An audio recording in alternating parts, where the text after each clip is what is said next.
मुरली मनोहर नंद लाला,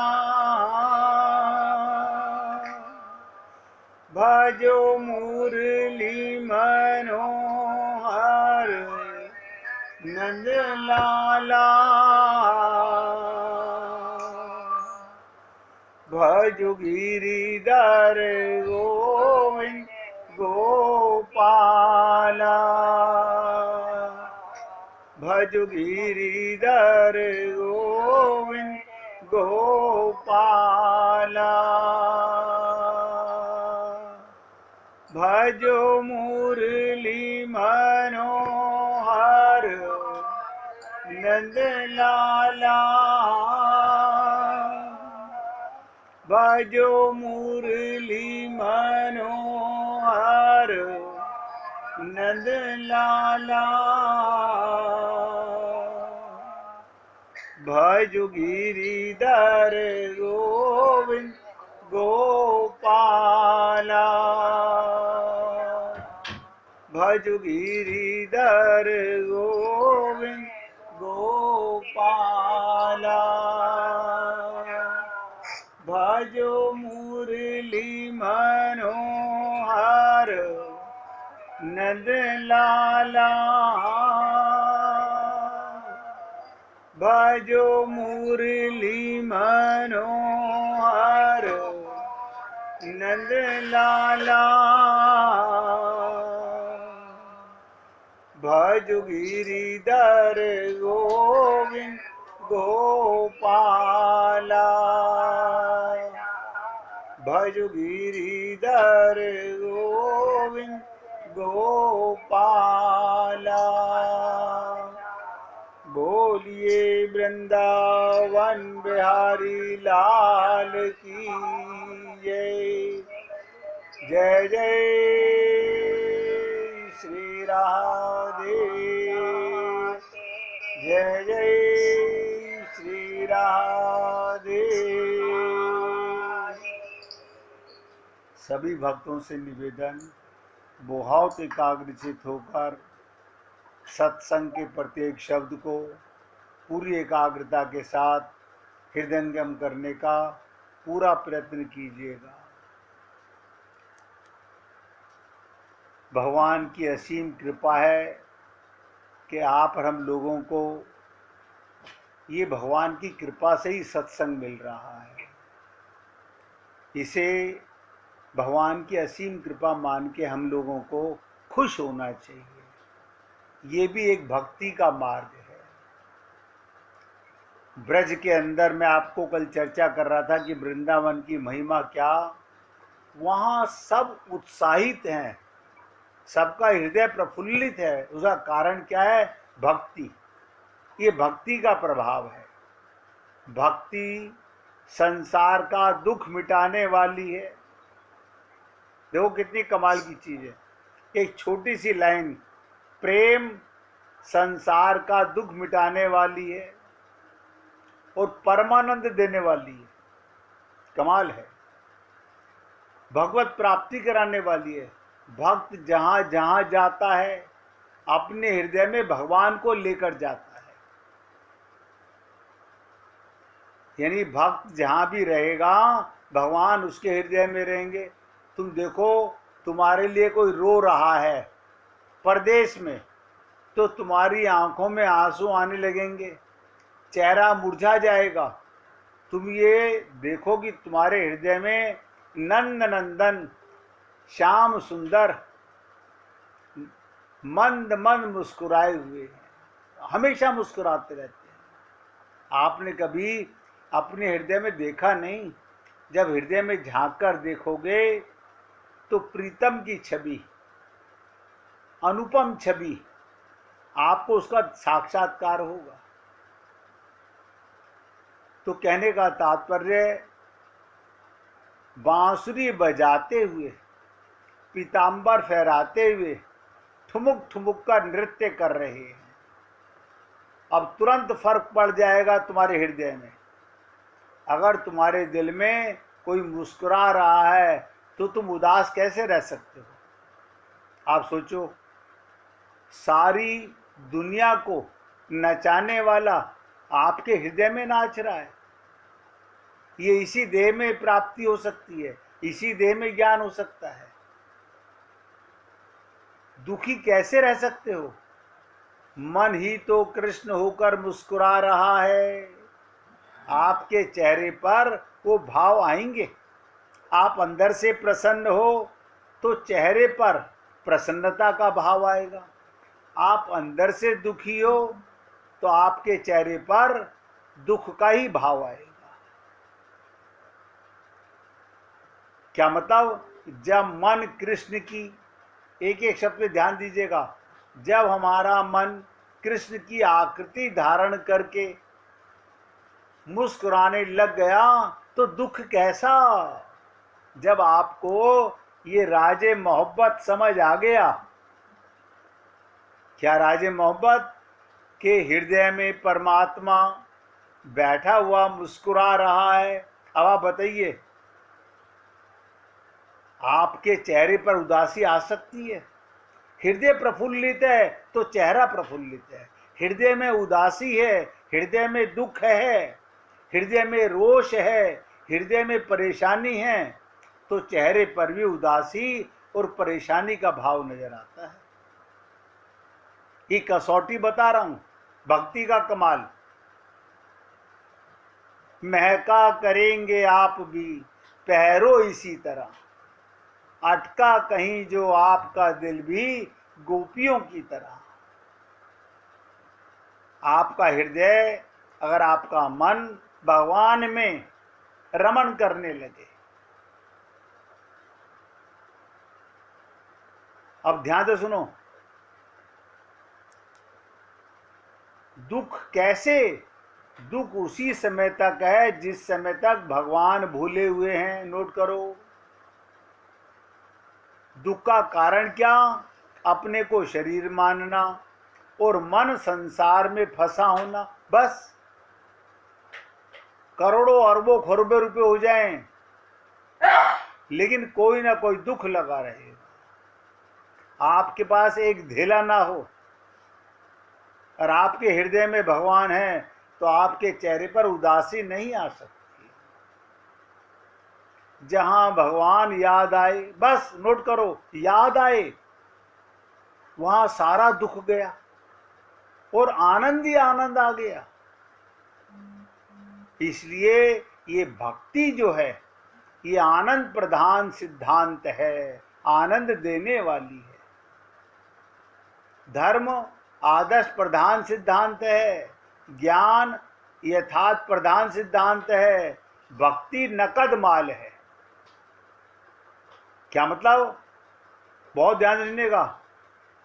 धर्म का लाभ तुरंत नहीं मिलने वाला, ज्ञान का लाभ तुरंत नहीं मिलने वाला, भक्ति नकद। आज प्रेम, आज से मस्ती, इसमें उधार नहीं चलता। यहां धर्म करो और परलोक में जाकर हंसो। आप बताइए, हम इस शरीर में धर्म कर रहे हैं स्वर्ग की प्राप्ति के लिए, तो स्वर्ग तो मरने के बाद मिलेगा। अभी तो दुख ही मिलेगा, शरीर का दुख, संसार का दुख आपसे बच नहीं सकता। लेकिन यहां अगर भक्ति आप में प्रवेश कर गई, भगवान आप में प्रवेश कर गए, तो उधार नहीं चलता।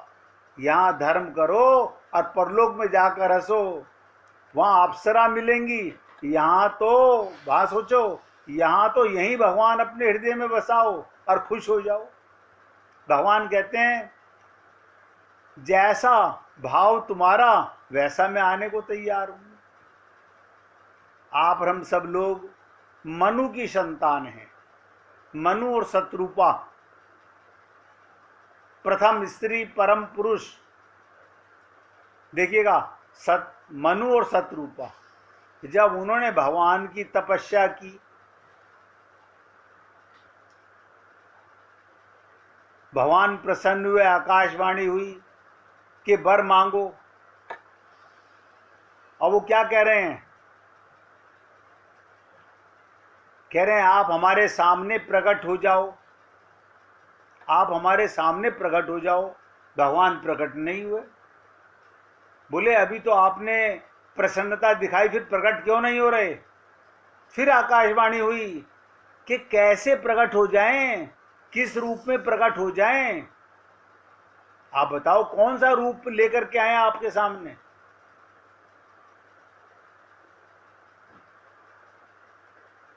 तब मनु और शत्रुपा ने भगवान को दो, देखिएगा, मनु जो थे पुरुष थे और शत्रुपा स्त्री थी। उसने जो कामना की पुरुष रूप में कामना की, उसने जो कामना की शत्रुपा ने वो स्त्री रूप में कामना की। एक भगवान दो रूप में प्रकट हो गए। वही राम सीता, वही राधा कृष्ण। तब से लेके आज तक आपके प्रेम के अंदर, ये जो मैं मनु शत्रुपा की बात आपको बता रहा हूं, ये किस लिए बता रहा हूं? आपके हृदय में जब तक भगवान के साथ कोई संबंध नहीं बनेगा। अब आप कहते हो हमारे सामने भगवान आ जाएं। अरे तो भगवान किस रूप में आ जाएं? भगवान के साथ अपना कोई संबंध तो बनाओगे ना। जब तक आप भगवान के साथ अपना कोई संबंध नहीं बनाओगे तो भगवान किसको मिले, कैसे मिले? आप देखिए, बहुत विचित्र बात बताने जा रहा हूं। आप ही, किसी गैर की बात छोड़ो, आप ही स्त्री हैं, माता भी हैं, दादी भी हैं, पत्नी भी हैं, चाची भी हैं, मासी भी हैं, बहन भी हैं, भाभी भी हैं, बेटी भी हैं। कमाल है। मैं तो एक हूं, लेकिन जिसने आपके साथ जो संबंध बनाया हुआ है, अब कोई मां को प्यार कर रहा है तो इसके हृदय में मां बेटी बन के नहीं आएगी, वो मां बन के आएगी। बेटी को प्यार कर रहा है तो बेटी बनकर आएगी। ये बड़ी विचित्र चीज बता रहा हूं, ध्यान से समझिएगा। आप लोग संसार में भी बिना संबंध के प्रेम नहीं करते, कोई ना कोई संबंध तो बनाते हो ना। अरे एक ही व्यक्ति के कितने संबंध, अभी आपको बता के चुका। प्रत्येक पुरुष के, आप सोचिए, दादा से लेके पोता तक सारे संबंध हैं। ऐसे भगवान कहते हैं तुम मेरे साथ कोई अपना संबंध बनाओ। हम संबंध नहीं बनाते। हम ये कहते थे बस आप राम सीता। अरे बाबा, राम सीता तुम्हारे हृदय में कैसे आ जाएं? राम को पिता मान रहे हो, भ्राता मान रहे हो, पति मान रहे हो, कि सखा मान रहे हो, या स्वामी मान रहे हो, या दास मान रहे हो? बार बार आप लोगों से निवेदन किया जाता है, सबसे पहले जो संबंध आपको सबसे प्रिय लगे वो भगवान से बना लो। जो संबंध आपको सबसे प्रिय लगे। अब आपका मन ये भी हो सकता है हम तो संबंध बदलना चाहें तो, ध्यान से सुनो, संसार में संबंध बदल सकते हो? कभी नहीं बदल सकते। आप संसार में पति को बेटा नहीं बना सकते, बाप को बेटा नहीं बना सकते। भगवान को पल पल में बदलो। बताइए इससे बड़ा और कमाल क्या होगा भगवान के साथ में? भगवान तो कहते हैं जाकी रही भावना जैसी, प्रभु मूरत देखी तिन जैसी। इसलिए हे पुण्य आत्माओं, भक्ति के मार्ग में, प्रेम के मार्ग में आनंद का झूला झूलोगे। आपके हृदय में सावन की रिमझिम फुहारें पड़ेंगी और आप अपने आप को, आप भगवान को जिस रूप में चाहते हो, सारे संबंध भगवान के हैं, वही पत्नी बन के आने को तैयार है, वही प्रेमिका बन के आने को तैयार है, वही माता बन के आने को तैयार है, हर रूप में भगवान आने को तैयार है। लेकिन कोई संबंध बनाए तब ना। हम तो बस भगवान की पूजा करते हैं। अरे भगवान का कोई संबंध बनाया तुमने? नहीं बनाते लोग। इसलिए आपसे निवेदन करता हूं, अगर किसी ने भगवान के साथ कोई संबंध नहीं बनाया है तो जो मैं कल चर्चा कर रहा था, सबसे बड़ा संबंध है माधुर्य संबंध। माधुर्य संबंध में पल पल में बदलो, जब जो मन करे भगवान को बना लो। अब आपके पैर में दर्द है, आपको प्रभु जी बहुत दर्द हो रहा है, आके दवा दो। आप देखो, अगर आपने भगवान से प्रेम का संबंध बनाया हुआ है, तुरंत आपके पैर का दर्द गायब हो जाएगा, फर्क पड़ने लगेगा। अब आप ऐसे प्रार्थना करते रहो, प्रभु जी देखना मेरे पैर में इतना दर्द है, वो कहेंगे भाई जैसे कर्म किए वैसे फल दे रहा हूं। ये संबंध का कमाल है, यही प्रेम का कमाल है। लोग वाग अपने जीवन में संत महात्मा गुरु अपना लेते हैं। हमारे महाराज जी से किसी ने पूछा कि महाराज जी, क्या केवल धन की सेवा से भी लक्ष्य की प्राप्ति हो सकती है? लोग कहते हैं हमारे पास पैसा बहुत है, हम पैसा दे दें यानी गुरु की धन की सेवा कर दें और पूरी जी जान से करें, तो क्या हमें उससे भगवत प्राप्ति हो सकती है?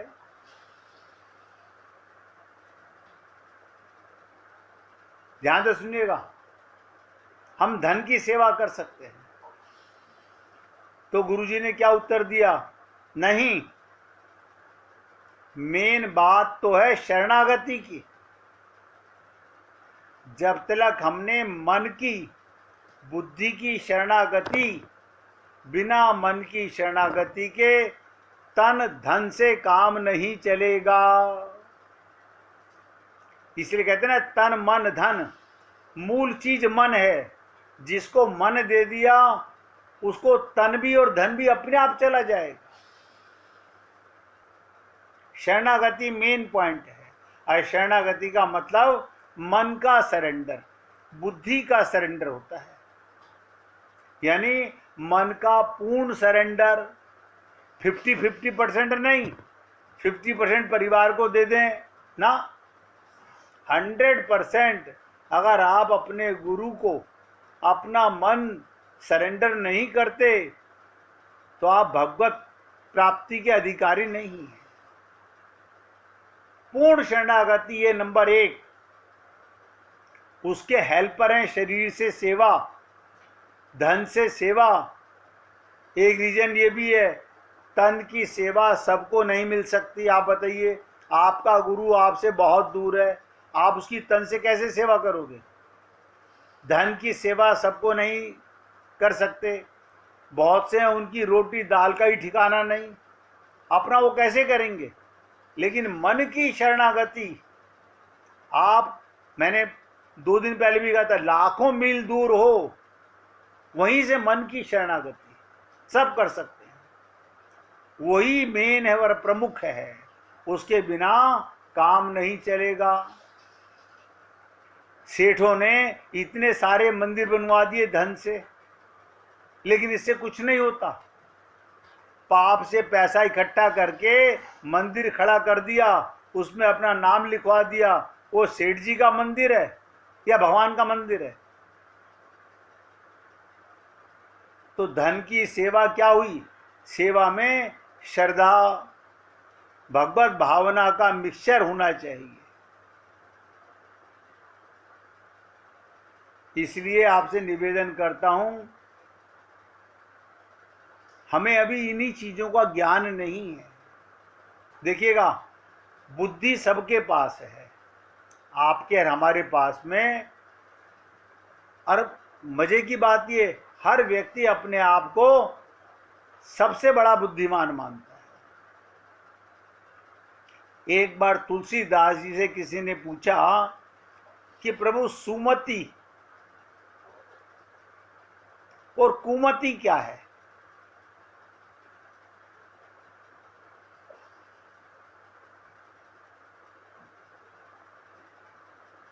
देखिएगा, पूरी रामायण का निचोड़ बताने जा रहा हूं एक ही चौपाई में। अगर समझ में आ जाए, तुलसीदास जी से पूछा, महाराज संपूर्ण रामायण का सार क्या, क्या कोई चौपाई ऐसी है जिसे हम संपूर्ण रामायण का सार कह सकते हैं।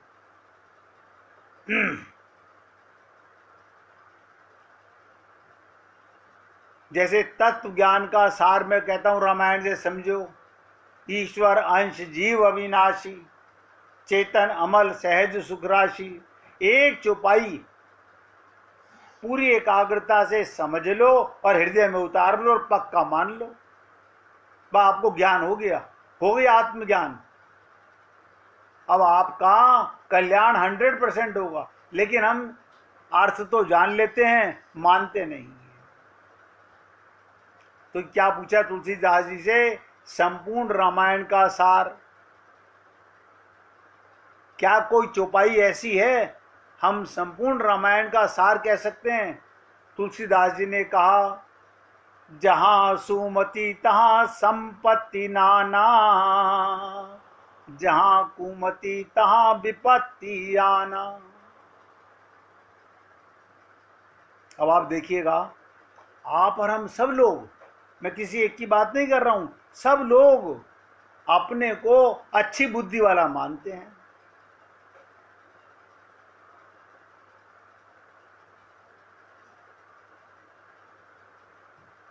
अगर आपकी सुमति है, अच्छी बुद्धि है, फिर दुख किस बात का है।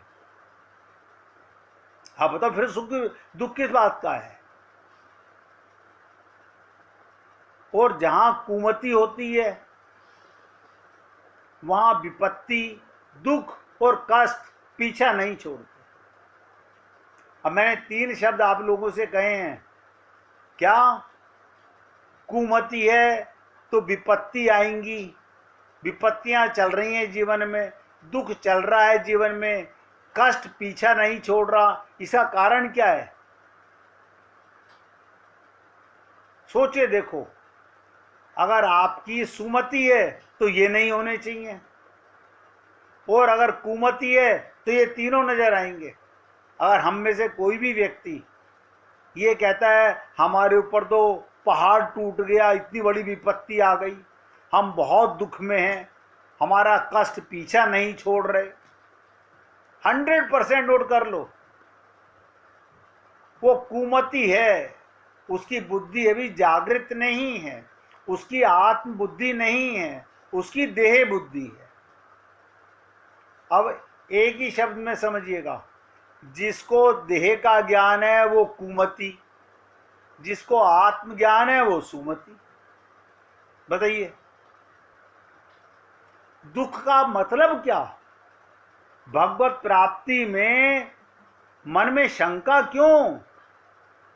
आप बताइए, आपका नाम, अक्षरों का नाम, माता पिता का रखा हुआ नाम, उसे तो आप Aadhaar card, PAN card, I card, न जाने पासपोर्ट क्या क्या बनवा के आइडेंटिफिकेशन करते रहते हो, ये मैं।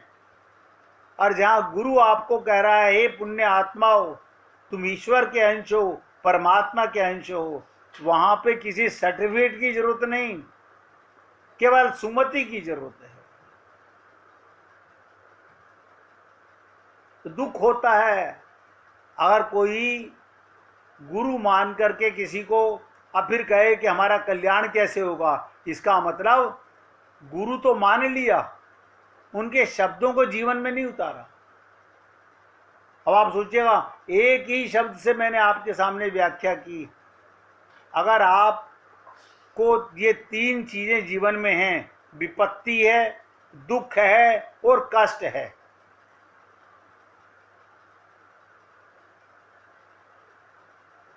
तो आप कुमति हैं। उसमें मैं अपने लिए अपने सहित कह रहा हूं। अगर मेरे को कोई विपत्ति है, मेरे को कोई दुख है, मेरे को कोई कष्ट है, 100% मैं कुमति हूं। मेरी बुद्धि में पत्थर पड़े हुए हैं। क्यों? क्योंकि मेरे पास देह बुद्धि है।